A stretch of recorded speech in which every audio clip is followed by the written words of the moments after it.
They noticed it too late. The trail markers were gone. At first it looked like tired eyes playing tricks. Maybe the bright paint had faded on the rocks. Maybe the wooden arrows were buried under fresh leaves.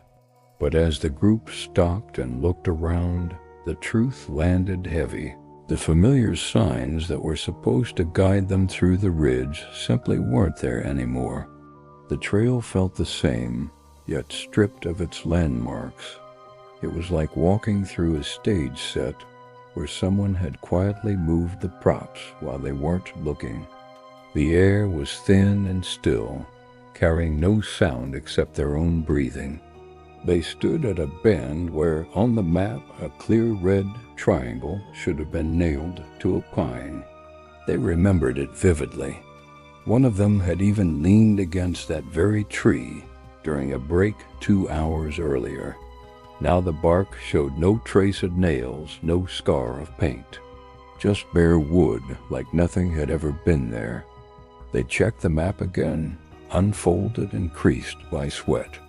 The lines looked confident, official, undeniable. The ridge was supposed to split here, with one trail leading back to the valley and the other curling toward the summit. Yet under their boots stretched only a single path, leading forward and backward, the same dirt, the same stones. No split, no junction. A heaviness spread through the group, not panic, not yet, but a dense unease, the kind that makes the air feel too thick to swallow. They decided to retrace their steps, to go back to the last clear landmark they remembered. But after 15 minutes of descending, they stopped again, staring. The slope opened to the same bend, the same pine tree without the marker. Their own footprints in the soil, the tread of their boots they could recognize instantly, ended in a strange cutoff. Some went forward, then blurred into the dirt as if the soil had swallowed the impressions mid-step. Others looped back in impossible directions, like they had walked in circles without knowing it. For the first time, no one said a word. Silence pressed harder than the altitude. The mountains were supposed to be honest, cruel, maybe, but never deceptive. Yet here they stood, with the trail folding in on itself, the map contradicting their eyes, and the comforting markers gone as if erased. The decision to keep moving came less from confidence than from fear of standing still. Mountains punish hesitation. That was something all of them knew. But this was different. It wasn't the weather or the terrain that felt dangerous. It was the sense that whatever path they chose, the ground itself would not allow them to leave. They pushed forward, following the single visible trail. Each step felt heavier, as though the slope was stretching beneath them, lengthening the distance to anywhere. The silence was wrong too. Usually, even in the stillness of alpine air, there are sounds, the drip of snowmelt, the sudden flight of a bird, the distant break of rock. Here there was only their breathing, louder and louder in their own ears. After an hour of walking, they should have reached the ridge crest, where the map promised a wide view and a second route down. Instead, they emerged into a clearing that looked eerily familiar. A half-rotten tree had split diagonally across the path, the same tree they had stepped over that morning. One of them even remembered joking about how it looked like a barricade. Now it lay in the exact same position, with the same broken branches, as if no time had passed at all. The group exchanged glances, but said nothing. Words would have made the thought real, that they had looped without noticing, that the trail itself had folded them back against their will. They tried a different tactic, leaving a marker of their own. One of them stacked a cairn of stones, flat and deliberate, just off the main path. They walked again for half an hour, pacing carefully. forcing themselves to memorize every rock and bend. But when the next opening appeared, the cairn was there, weighting the stones exactly as they had left them. The weight of the realization was unbearable. The mountain wasn't large, not compared to others, but it had closed on them like a maze. Thirst crept in. The bottles they carried felt lighter, the water swallowed faster with each nervous pause. Every decision now came with calculation, how much longer they could afford to wander before the supplies ran too thin. Then came the footprints. Not theirs, at least not in the way they remembered. Fresh indentations appeared on the trail ahead, pressed sharply into the dirt. They bent close, scanning. The treads looked like theirs, the same boots, the same wear marks, but the spacing was off, the stride slightly different, as though someone who almost matched them had walked just minutes before. They followed because the only choice was forward. But the footprint never led to a body, never to a voice, only further into the narrowing path that seemed to close around their nerves. As night began to bleed into the mountains, the dread became harder to ignore. They had prepared for cold, for exposure, for cliffs and avalanches, but not for this. A trail that shifted beneath logic, a route that erased itself as they walked it. And now, with the last of the daylight gone, one fact settled among them like frost on skin. They weren't just lost, they were being led. Darkness in the mountains isn't gradual. One moment there's pale blue light in the sky, the next it collapses into black. By the time they switched on their headlamps, the trail had turned into a thin tunnel of light, the trees crowding close, their shadows bending unnaturally with each movement. They pressed on in silence. Every sound, a boot scuff, a snapped twig, felt amplified, echoing against their ribs. But what unsettled them most wasn't the silence. It was the prints that kept appearing ahead. Always fresh, always recent. Sometimes there were two sets, sometimes just one, pacing the trail, as though someone was walking a few minutes ahead, always just out of reach. When they stopped to rest, the prints stopped too. New ones would appear only when they started again. Panic gnawed at the group in quiet ways. One member whispered about sleep deprivation, about hallucinations caused by exhaustion. Another muttered about the map, tracing the same creased lines over and over, insisting the summit had to be near, that there had to be a descent route. But the path refused to split, refused to match paper with ground. They tried cutting through the forest, away from the deceptive trail. Branches clawed at their clothes. The ground shifted under loose rock. For an hour they pushed in a straight line, stumbling downhill, convinced gravity would lead them back to the valley. But when the trees opened again, they froze. The cairn of stones stood in front of them, not disturbed, not collapsed, exactly as they had built it earlier. That was the breaking point.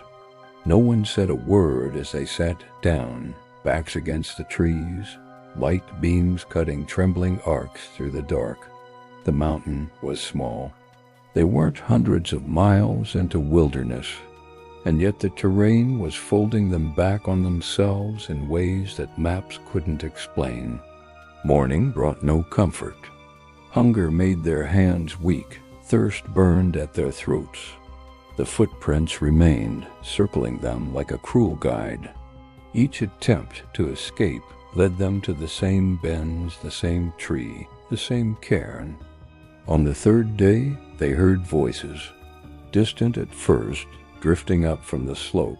Hikers, they thought, or maybe a rescue party. They shouted until their throats split, but the voices didn't answer.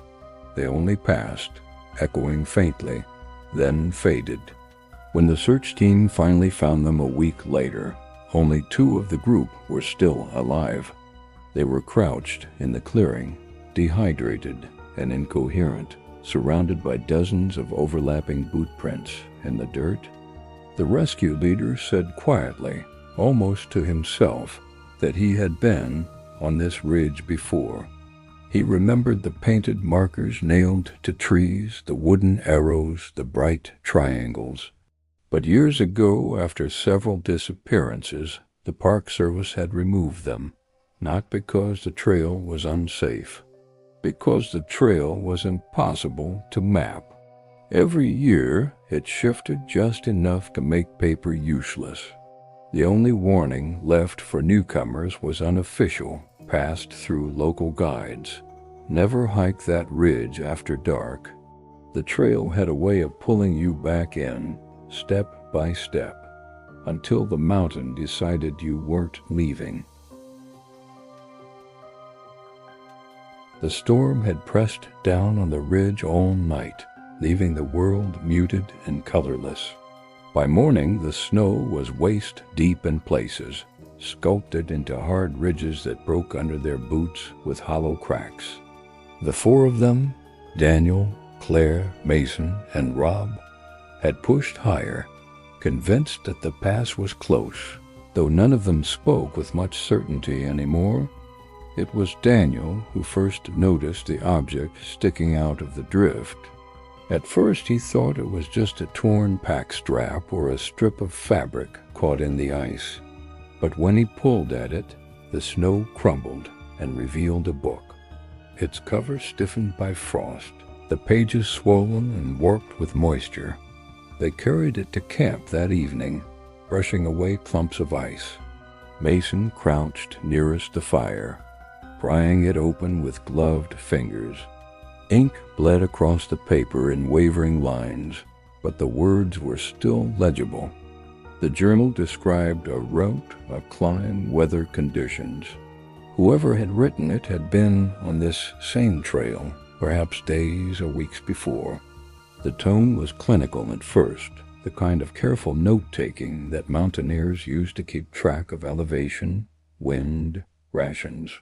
But as the entries progressed, the handwriting grew hurried. The notes blurred from route finding into something more personal, descriptions of fatigue, of the snow closing in, of the sense of being followed by their own mistakes. Then came the strangest part. The last 3 entries were written in a style eerily familiar, right down to word choice and phrasing. They described their exact camp, the same configuration of tents, even the way Rob's ankle had twisted on a rock earlier that day. The final line, scrawled almost violently, read, "Tomorrow we will reach the pass." Daniel believes we're close, but Claire disagrees. Mason won't say it out loud, but he thinks we're lost. Rob's ankle won't hold. If one of us turns back, the others won't follow. We're already too far in. They sat in silence, the only sound the hiss of snow against the tent walls. Rob insisted he had never seen the journal. Claire laughed nervously, accusing Mason of a prank. Daniel didn't say anything at all, but none of them slept that night, not really. Because whether the journal was real or staged, one thing was clear. Someone had been on this mountain before them, walking the same path, watching the same doubts split the group apart. And now they had no choice but to follow those same footsteps. The next morning, the world outside the tents was a uniform sheet of white. The storm had erased their tracks, leaving no sense of direction, no trail to retrace. When they stepped out, the only evidence of the night before was the sharp line of wind-carved drifts and the black mouths of the tents behind them. They gathered around the journal again, though no one admitted why. It was heavy with ice, its pages curling inward like claws. Daniel held it now, flipping past the early pages to where the writing had grown unstable. He stopped at the entry that had unsettled him most, the description of Rob's injury. The wording was so precise, so familiar, that it was almost unbearable to look at. Rob cursed, pulling his hood tighter. "It's nonsense," he muttered, but he limped as he shifted his weight, and the sound of his boot dragging over ice made the silence even heavier. They packed quickly, none of them wanting to be the last to touch the book. Claire tucked it into the outer pocket of her pack, though her expression made it clear she hated carrying it. By midday, the mountain began to work against them. The slope steepened into uneven rock and hidden crevices beneath the snow. Mason moved carefully, but his nerves were fraying. Every time they paused, his eyes darted toward Claire's pack, where the journal bulged against the fabric like a living thing. The arguments began small. Which direction the ridge bent, whether the pass could be reached before nightfall. But each time someone would mention how the journal had described them already, how it had predicted the same disagreements, and each time the tension rose like steam under pressure. At one rest stop, Claire finally snapped. She yanked the journal free, tossed it into the snow, and said they should leave it behind. Her breath was white and ragged as she stared at the others. But when Mason picked it up again, the page had already turned. A new entry stared back at them in smeared, half-frozen ink. It was shorter than the rest. "Claire will break first. Mason won't stop her. Daniel will watch. Rob won't make it past night." They argued over who could have written it, accusing in circles. But the snow around their camp was untouched. No extra footprints, no signs of another climber nearby. And worse, the handwriting was still the same, the hurried scrawl that looked like all of them at once. That night, the group sat in their tents, but the silence between them was jagged, louder than the wind. No one trusted anyone else enough to close their eyes. Every few minutes, someone would unzip the flap and check the snow outside, scanning for footprints that never appeared. By dawn, they all looked older, pale, hollow, brittle from exhaustion. And though no one said it aloud, they knew. The journal wasn't recording their climb anymore. It was dictating it. By the third day, the mountain had stripped them down to silence. Their food was thinning, their water frozen, their energy brittle as glass. They spoke little, because every word seemed to bring the journal closer, like the very act of acknowledging it gave it power. It now sat at the center of the group's camp, propped on a flat rock, its pages curling in the dry air. No one admitted to opening it, yet every morning it lay turned to a fresh entry. The words were darker now, the ink gouged deep as though written with something sharper than a pen. Mason won't return. Claire won't stop. Daniel will see. Rob won't rise. The night after reading that, the camp broke. Rob was the first. His injury had worsened, his leg swelling inside the boot. Fever made him shiver violently despite the sleeping bag. He whispered that the journal was right, that it wasn't predicting, it was sentencing. When morning came, Rob's bag was stiff with frost, his face tilted skyward as if frozen mid-breath. No one touched the journal that day, but when Daniel passed it at dusk, the page had already turned. The ink was wet. 3 left. Only 2 will descend.